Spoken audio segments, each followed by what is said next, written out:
I'm broke the boss, I flipped the script. Super Trucker Podcast got me fully equipped. Left the noise behind, now I'm stacking green. Voyager Nation made me live the dream. We are talking thriving in a spot market, what a dispatcher needs to have in order to be successful. A mix of street smarts, people skills, battlefield thinking, not just booking a load. Yeah, you're looking for a hunter. A killer. A killer, yeah. So they are not a dime a dozen, my people. You have to, you know, it's hard to come by. Yes, yeah, if your dispatcher looks like, like somebody who's hunting, like, coyote, a fox, a wolf, you got like you got something good there. If your dispatcher looks like a deer in the headlights, you toast. You gotta call us 863-342-5171. So you don't end up, next to your dispatcher in the headlights. There you go. So does your guy or girl have relentless hustle? That's a major one. Doesn't wait for good loads to just pop up. They actively call, negotiate, work different angles. Oh shit, I booked that kind of load with this guy 2 weeks ago. Let me see if they have another one. Like all of that good stuff has to be embedded in them. It's part of their daily. Yes, I just think it's sometimes it can be a little difficult to recognize those things, because let's say you're an owner operator in the truck, right? Yeah, you're in the truck, yeah. Do you really even know what your dispatcher is doing? Because back in the day, I had dispatchers that would tell me, man, there is no loads, man. There is no loads. And I would try to imagine what no loads look like. Fucking blue screen.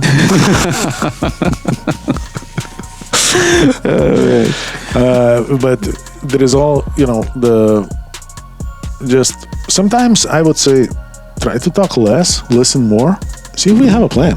Yeah. See if we have a plan, because if I'm your dispatcher and I'm talking to you, and let's say I'm not seeing what I'm looking for, and if we discussing what's our next step is, right? I'm probably gonna talk loudly with you. All right, let me check this, that. Hey, bro, are you open to push a little further? Mm-hmm. Because I may come across something that's gonna be good enough, but it's gonna take us out of our comfort zone. Are you cool with that? Right.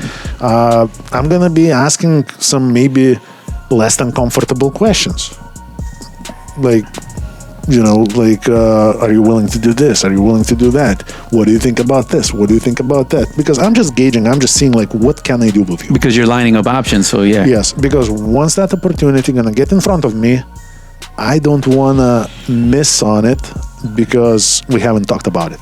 Right. So I think, man, that kind of blends right into the next characteristic we should be looking for, like the negotiation grit, right? You have to know to push for the absolute best rate without killing a deal. You got to know what your guy's limit is, and kind of get to that point, because now it has to be your dispatcher has to be a salesman at the end of the day. Yeah, because hands down. Man, like, I've got some loads offered to me that we were paying so good that they almost fell off my chair, and they still asked for more. Yeah, because they can't see you. Like risking to lose it altogether, that's already good enough. Yeah. And I would still ask for more, because, like, to me, it's just fucking stupid not to. Go, guys. Because what's the worst they can say? Even if they say no right there, you're like, all right, I was just kidding. No, not that. You're gonna be like, all right, man, cool, it's your lucky day, man. Like, I'll do this one favor for you. Yeah, there you go. Negotiation grid. All right, man. What about thick skin? How important is that for the dispatcher? I think it's important. Let's just make sure that you are not the main character making their skin thin. What do you mean? Thick. Okay. You don't want to be the person causing your dispatcher to have that thick skin. Oh, gotcha. You want to be a partner. You want to be a team player. And I'm not talking about, idiot yes man team player. I'm talking about real team player that can participate in planning and execution and achieving goals. Right, because as a team. Yeah, because it also impacts the other side of that fence, where a lot of brokers, man, like, when they don't have thick skin, when we ask for more money, those guys just hang up because they don't know what else to say. Yeah. They don't even understand. He should tell me, like, all right, let me see if things change on my end. I'll give you a call, because Yes. he doesn't know if it's going to change, and he's just hanging up because he doesn't know how to handle it. Again, I'm again gonna sound like my grandma, but like, Man. that's a new generation people, man. We just can't fucking do shit. No. I've heard that, like, whatever is the new generation, like Gen Z or something. Is it? I don't fucking know. Those like newest people, like right now, just like kind of in the high schools or shit like that. So these guys apparently, we are very, very, very good at problem solving and at being very direct. We're not beating around the bush like millennials and then whatever is after millennials. I think I'm a millennial, but I would not admit that shit, man. Because what's a millennial? Do you know? I'm not even sure. Bring it up on our Google shit. Let me check. What's a millennial? All right. So while he's looking that up, guys, another thing is speed and precision. Understanding how fast these loads, like the really good loads, are falling off of the market. So again, having that clear understanding with your dispatcher is so important, because now he could be precise and calculated and not burn time with fucking calling you about this specific load and are you willing to do this or not. So if you have that out of the way up front. Thank God. All right. So I'm not a millennial. I thought you wanted to be a millennial. What the fuck? No. That's where the trouble started. Oh, it's okay. So anybody who's born between 1980 and 1995 is a millennial. So I was right before that train fucking took I off. just missed it, man. Like right there, like literally 79, man. So here we go, 78. So Well, hey, what the? so we can talk shit about millennials All right, all what day. is- And what generation are we? Then? Like, what's before millennial? The best What is warriors. what is the best generation? What is the best generation? All right, let's see. No, that's fucking bullshit. Can't be right. No, can't be right. Like, no. So It's not right because it's not our generation. All right, guys. So while he's looking that up, relationship engineering, you got to leave that up to your dispatcher. As you know, they know how to keep certain relationships, let go of certain relationships, and play the game. Because at the end of the day, they have your best interest in mind, and winning is the objective. So we are Gen Xers. The killers, the go-getters. What's up? The best. I don't know, man, because you said that kids in high school right now. I don't know, man. No, I don't fucking know. What I've heard that we may have some trouble understanding them because we've been dealing with idiots for the last fucking 20 years. Yeah. But apparently, if we can't understand them, we are very, very problem-solving conscious. Very direct. We're not like millennials about feelings and about beating around the bush. We are very direct and results focused. So we're not going to be talking about nonsense for a long time. We're just going to be solving problems. Perfect. Okay. Yeah. That would definitely get you. Soon as I thought the world is going to be over with next generation, something good came out. Here we go, guys. So we just gotta wait for them to graduate and grow up. Maybe we're going to be just like us. Problem-solving instinct. What? Right there, because that's actually number 6 on the characteristic of what that dispatcher should be. Owner-operator partnership is very real. I got tons of guys who are making $4,000 take-home. Learn how you can do that by giving me a call at 863-342-5171. We are conveniently located in Lakeland, Florida. We are a Florida-based trucking company that is here to provide you resources to be successful. So once again, it's 863-342-5171. All right, problem-solving instinct. Yes, I think as a dispatcher, what in my book, gives me a hint that dispatcher is good. Your dispatcher should always be scanning for potential problems and addressing them before they happen. I say that shit all the time, man. Like anybody managing a room or in transportation, like if you're not busy, like you think everything is good. No. You start scanning for problems because there is one. Solve it before it starts. Because imagine this: verifying all the pickups, all the deliveries, making sure that the driver is really on his way. Yeah, go to motive. Making sure you checking everything, because guess what? Idiots do exist, and if you're not doing all that scanning and addressing it before it's too late, you will run into a lot more problems, and then it's going to be a hell of a lot more time consuming. Because just you knowing that something is about to hit the fan Yeah. is already going to be 5 steps ahead of everybody else. Yep. You know, and then you got market awareness. Well, this is almost like obvious, but what isn't is like the self-awareness, man. That dispatcher has to have self-awareness about environment and be present. And is it holiday weekends? Everything that comes with shit like that. And But that's problem-solving instinct. That's the instinct of scanning for problems and solving them before we become problems. Or before we become unsolvable problems. Because, for example, if you're delivering somewhere in a crappy place one day before some major holiday in the afternoon, and that's not the hometown of your driver, it's one thing when you realize that when he's just heading to the pickup or when you're looking for a pickup. And it's another thing when he's already on the way to the delivery. Yeah. Yep. And then if something goes sideways, there is going to be very little that you can do. You can work very, very hard and achieve absolutely nothing.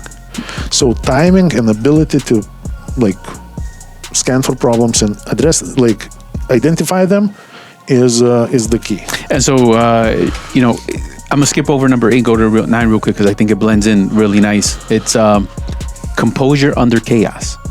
Because I think even that, man, I get it.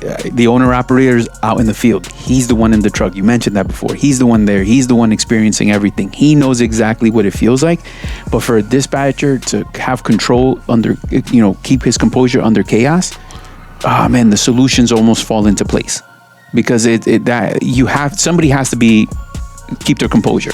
Well, and also like part of the problem solving and part of working with people and with teams and everything else, composure and how you act, how you look, how you appear, how you talk is going to be it's going to have a huge role in the outcome of that situation that's about to hit the fan. Because, for example, most people that we are not like big shot, you know, businessmen. We're not like big shot like entrepreneurs or something like that. I'm just talking about the biggest mass of people. We're gonna react according to the situation. So if situation is chaotic, we're gonna act chaotically. If the situation is scary, we're gonna be afraid. If the situation is fast, we're gonna try to hit the brakes. Yeah.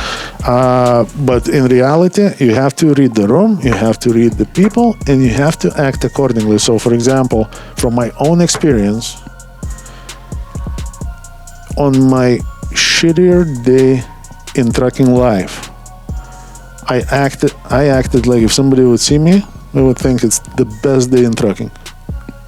Yeah, hard to do, man. I wouldn't be laughing and joking around, but I would be calm as motherfucker.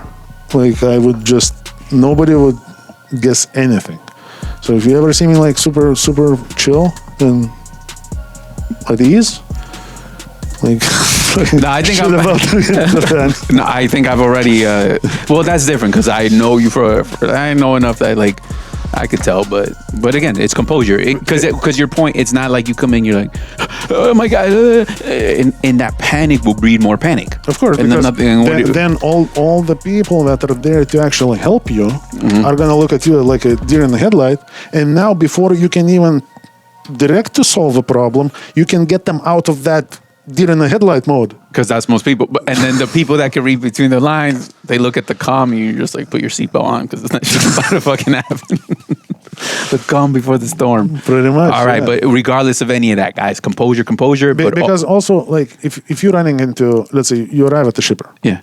And you see this chaotic personality telling everybody to fuck off and how you're going to be stuck here until day after tomorrow or 2 days after Christmas. If you're going to react to that with the same energy yeah. It's only going to get worse from there. Yeah. But if you're going to be super cool, obviously in your head, there's going to be a big storm. But the reaction, however people perceive you, act cool, solve problems accordingly, figure out the situation first before you react. And that's how you're probably going to be the first one out of that fucking shithole. Because your composure also highlights his buffoonery. Like it That too. amplifies how what he looks like. That too. I've been in situations where I arrive at the receiver. We're telling me how I'm going to be stuck there forever, and that we're probably not even going to give me a dock until day after tomorrow. And I was like, okay, can I drop a trailer somewhere and just like go for lunch, and then I'll come back and we'll figure this out. And like I had situations where we'd be like, all right, man, just get into that dock. Like, yo, Bobby, get this motherfucker out of here. This fucking guy. Yeah. Here we go. And then, okay, what happened? Thank you. But just again, composure, reaction to the situation. All right, they definitely have to have driver advocacy. You have to be the number one in their book. You gotta understand that they're there to solve they're there to practice good business practices. However, you have to be their number one, not the broker and nothing like that. You are number one. All right, so money first mindset is the last one. What do you think about that? Everybody isn't, like most people that I know, isn't trucking for money. I've heard a few people saying otherwise. I tend not to believe them. I just call it BS. I may be wrong, I don't know. I'm just telling you how I see it. So most of us in trucking for money. So some of us learn how to handle it and live with that. Others are in permanent hellhole of struggle. Yeah. But at the end of the day, yes, money first. Because if you already decided that trucking is going to be your thing, it's not the easiest business to be in. At any level, from owner-operator all the way to a major carrier, you're going to deal with problems. So at least make it count. At least make it worth it. Yeah, for sure. So, and when you making money and you deal with all the bullshit and chaos and pain in the ass, at least you know why and what you're getting out of this. Unfortunately, we see a lot of people that are getting all the negatives of the trucking without any positives. And for the most part, in my opinion, again, I don't know, I never walked a mile in their shoes, is because of the reaction to every situation. We just we come to a chaotic place and we become part of that chaos, and we breed chaos, and we get chaos out of that. Yeah. Just like we say, like in the catastrophes, like when ships are sinking, planes are falling off the sky, right? And car crashes, train crashes. What kills most people is the chaos. Yeah, not the actual cause of what was happening. Yeah, panic is a crazy. Yeah, for sure, man. So don't be caught up in that. Just react to everything calmly, and don't breed chaos. Remember what you came into this business for.